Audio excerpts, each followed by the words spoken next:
ಮಕ್ಕಳಿಗೆ ಎಲ್ಲ ಹೈಸ್ಕೂಲ್ ಮಕ್ಕಳಿಗೆ ಹೈಸ್ಕೂಲ್ ಇದ್ರಲ್ಲಮ್ಮ SSLC ಹೈಸ್ಕೂಲ್ ಮಕ್ಕಳಿಗೆ ಯಾಕೆ ಇವತ್ತು ಗಣರಾಜ್ಯೋತ್ಸವ ನಾವು ಮಾಡ್ತಾ ಇದ್ದೀವಿ ಅಂತ ಯಾರಿಗಾದ್ರೂ ಕೇಳಿದ್ರೆ ಒಂದು 5 ನಿಮಿಷ ತಗೊಳ್ತಾರೆ, ಒಬ್ಬರೋ ಇಬ್ಬರೋ ಹೇಳ್ಬೋದು.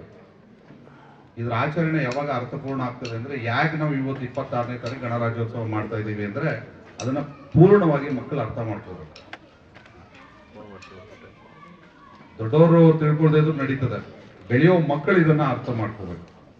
26ನೇ ತಾರೀಕು ಗಣರಾಜ್ಯೋತ್ಸವ ಯಾಕೆ ಮಾಡ್ತೀವಿ ಅಂದ್ರೆ ಬ್ರಿಟಿಷರು ನಮ್ಮನ್ನೆಲ್ಲ ಬಿಟ್ಟು ಹೋದ್ಮೇಲೆ ನಮ್ಮ ದೇಶನ ಹೆಂಗ್ ಆಳ್ಬೇಕು ಅಂತ ಒಂದು ಬುಕ್ ಬರೆಯೋದಕ್ಕೆ ಒಂದು ನಿರ್ಧಾರ ತಗೊಳ್ತಾರೆ.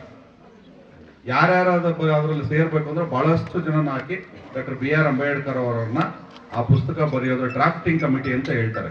ಡ್ರಾಫ್ಟ್ ಮಾಡೋದ್ರಲ್ಲಿ drafting committee chairman doctor BR Ambedkar ಅವ್ರನ್ನ ಮಾಡ್ತಾರೆ.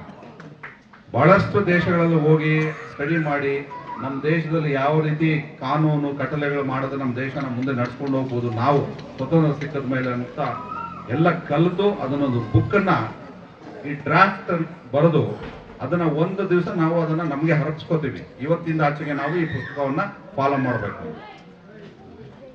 ಅದು ಯಾವತ್ತಿನ ದಿನ ಅಂದ್ರೆ ನವೆಂಬರ್ 26, 1949. ಯಾವುದೇ ಒಂದು ಬುಕ್ ಬರೋ ಮುನ್ನುಡಿ ಅಂತ ಇರ್ತದೆ, ಪ್ರಿಯಾಂಬಲ್ ಅಂತ ಇರ್ತದೆ. ಆ ಪ್ರಿಯಾಂಬಲ್ ಅಲ್ಲಿ ಬರೆದಿದ್ದಾರೆ we the people of India.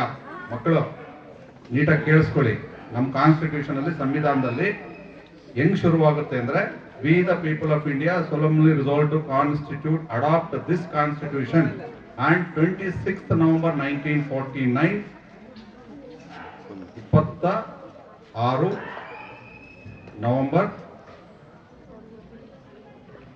1949. ಆದ್ರೆ ಅದು ಯಾವತ್ತಿಂದ ಜಾರಿಗೆ ಬರಬೇಕು ಅಂತ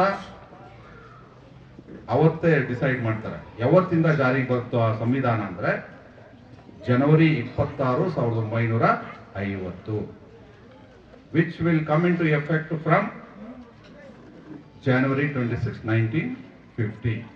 ಆ ಯಾವತ್ತು ನಮ್ಮ ಸಂವಿಧಾನ ಜಾರಿಗೆ ಬಂತು ಆ ಸಂವಿಧಾನ ಜಾರಿಗೆ ಬಂದಿದ್ದ ದಿನವನ್ನ ನಾವು ರಿಪಬ್ಲಿಕ್ ಡೇ, ಗಣರಾಜ್ಯೋತ್ಸವ ಅಂತ ನಾವು ಆಚರಿಸ್ತೀವಿ. ಮಕ್ಕಳು ಇದು ತಿಳ್ಕೋಬೇಕು. ಸುಮ್ಮನೆ ಬರೆದು ಫ್ಲಾಗ್ ಹಾಯಿಸ್ಕೊಂಡು ಒಂದು ಸ್ವೀಟ್ ಕೊಡ್ತಾರೆ ಅಂತ ಮನೆಗೆ ಹೋಗಿ ಬೇರೆ ಕೆಲಸ ನೋಡೋದಲ್ಲ.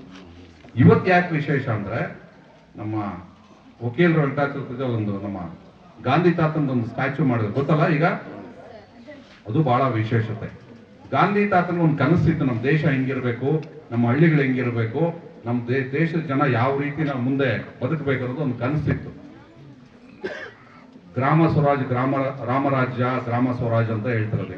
ಅವ್ರೇನು ಅಂದ್ರೆ ಆರ್ಥಿಕ ಮತ್ತು ಸಾಮಾಜಿಕವಾಗಿ ಎಲ್ಲರೂ ಬಹಳ ಸ್ಟ್ರಾಂಗ್ ಇರ್ಬೇಕು. ಅಂದ್ರೆ ಪ್ರತಿಯೊಬ್ಬನೂ ಬದುಕೋ ಹಕ್ಕಿರ್ಬೇಕು, ಜೀವಿಸೋ ಹಕ್ಕಿರ್ಬೇಕು, ಸಾಮಾಜಿಕ ಎಲ್ರಿಗೂ ನ್ಯಾಯ ಸಿಗ್ಬೇಕು ಅಂತ ಗಾಂಧಿ ತಾತನ ಆಸೆ ಆಕಾಂಕ್ಷೆ ಇತ್ತು. ಇವತ್ತು ಏನು ನಾವು ಜನವರಿ 26ನೇ ತಾರೀಕು ಸಂವಿಧಾನ ನಾವು ಅಕ್ಸೆಪ್ಟ್ ಮಾಡ್ಕೊಂಡಿದ್ದೀವಿ, ಅದ್ರಲ್ಲಿ ಅದಕ್ಕೆ ಒಂದು ಸಪರೇಟ್ ಚಾಪ್ಟರ್ ಇತ್ತು. ಡಾಕ್ಟರ್ BR ಅಂಬೇಡ್ಕರ್ ಅವರು ಗಾಂಧಿ ತಾತನ ನಮ್ಮ ದೇಶ ಹೇಗಿರ್ಬೇಕು, ಜನಗಳು ಹೇಗೆ ಅವ್ರಿಗೆ ನ್ಯಾಯ ಸಿಗ್ಬೇಕು ಅನ್ನೋದಕ್ಕೆ ಒಂದು ವಿಶೇಷವಾದ ಒಂದು ಚಾಪ್ಟರ್ ಇಟ್ಟಿದ್ದಾರೆ. ಅದಕ್ಕೆ directive principles of state policy ಅಂತ, ರಾಜನೀತಿ ನಿರ್ದೇಶಕ ತತ್ವಗಳು ಅಂತ ಒಂದು 4ನೇ ಅಧ್ಯಾಯ ಇಟ್ಟು ಅದನ್ನು ಇಟ್ಟರು. ಅದಕ್ಕೆ ಇವತ್ತು ನೀವೇನ್ ಗಾಂಧಿ ತಾತನ್ ಮಾಡಿದಿರಿ ಅದು ಬಹಳ ಅರ್ಥಪೂರ್ಣವಾದಂತ ಕೆಲಸ ಅಂತ ಹೇಳ್ತಾ ನೀವೆಲ್ಲರೂ ಗಾಂಧಿ ತಾತನ ಮಾರ್ಗ ಆದರ್ಶಗಳು ಎಲ್ಲ ಪುಸ್ತಕಗಳಲ್ಲಿ, ಭಾಷಣಗಳಲ್ಲಿ ಎಲ್ಲರೂ ಕಲ್ತು ಕೇಳಿದ್ದಾರೆ ಅಲ್ವಾ? ಸತ್ಯ ಹೇಳ್ಬೇಕು ಅಂತ ಹೇಳೋರಲ್ಲ ಗಾಂಧಿ ತಾತ, ಕದಿಬಾರ್ದು ಅಂತ ಹೇಳಿದಾರಲ್ವಾ? ಯಾರಾದ್ರೂ ಒಂದ್ಸರಿ ಪೆನ್ಸಿಲ್ ಕದಿದಾರ ಕೈ ಎತ್ತಿ ನೋಡೋಣ. ಅಂದ್ರೆ ಎಲ್ಲರೂ ಪೆನ್ಸಿಲ್ ಒಂದಲ್ಲ ಒಂದ್ಸರಿ ಪೆನ್ಸಿಲ್, ಚಾಕ್ಲೇಟೋ, ಚಾಕ್ ಪೀಸೋ ಕದ್ದಿದ್ರಿ. ಮತ್ತೆ ಗಾಂಧಿ ತಾತನ ತತ್ವಗಳನ್ನ ಏನ್ ಫಾಲೋ ಮಾಡ್ತಾರೆ? ನಮ್ಮ ದೇಶದಲ್ಲಿ ಏನ್ ಫೇಮಸ್ ಅಂದ್ರೆ ತತ್ವಗಳು, ನೀತಿ, ಸಿದ್ಧಾಂತಗಳು, ಭಾಷಣಕ್ಕೆ ಬಹಳ ಫೇಮಸ್. ಅದನ್ನ ಆಚರಣೆಗೆ, ವಿಚಾರಣೆಗೆ, ಜಾರಿ ಮಾಡಕ್ಕೆ ಬಂದಾಗ ಎಲ್ಲ ಹಿಂದೆ ಏಟಾಗ್ತಾರೆ. ಸತ್ಯವಾಗಿರ್ಬೇಕು ಅಂತ ನಾವು ಭಾಷಣದಲ್ಲಿ ಹೇಳ್ತೀವಿ, ಪ್ರಾಮಾಣಿಕವಿರ್ಬೇಕು ಅಂತ ಭಾಷಣದಲ್ಲಿ ಹೇಳ್ತೀವಿ. ಸ್ಟೇಜ್ ಇಂದ ಕೆಳಗಡೆ ಇಳಿದ ತಕ್ಷಣ ಬೇರೆ ಆಲೋಚನೆ ಮಾಡ್ತೀವಿ. ನಾವೇನ್ ಮಾತಾಡ್ತೀವೋ ಅದನ್ನ ನಮ್ಮ ನಿಜ ಜೀವನದಲ್ಲಿ ನಾವು ಅದನ್ನ ಅನುಪಾಲನೆ ಮಾಡಿದ್ರೆ